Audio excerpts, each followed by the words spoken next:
Ky agjërim, i cili është mjet efikas për rregullimin e zemrave, për përmirësimin e zemrave, mund të prishet me anë të disa punëve.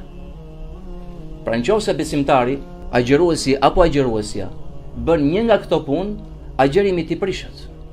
Së pari, ngrënia apo pirja me dashje. Ne dimë që agjërimi është privimi nga ngrënia dhe pirja, nga dalja e agimit deri në perëndimin e diellit.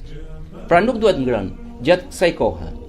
Nëse dikush ha me dashje apo pi me dashje, i prishet agjërimi. Duhet bëj tobe tek Allahu subhanahu wa taala, të pendohet me sinqeritet për këtë gjunahe.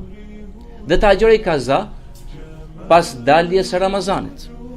E nëse ha duke qenë harrueshëm apo pi dhe e ndërpret kur kujtohet, e ndërpret ngrënien apo pirjen, agjërimi i është i saktë dhe vazhdon këtë agjërim deri në perëndimin e diellit, sikurse ka thënë profeti i Zotit sallallahu alaihi wasallam, ai i cili haron duke qenë agjërueshëm, ha dhe pi.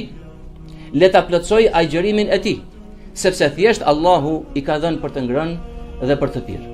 Së dyti është të vjellurit me qëllim, me dashje, duke mos qenë i sëmur. E pra ai i cili është i sëmur, i cili vjell natyrshëm prej sëmundjes, agjërimi i tij nuk prishet. Mund ta vazhdojë ta mbaj agjërimin.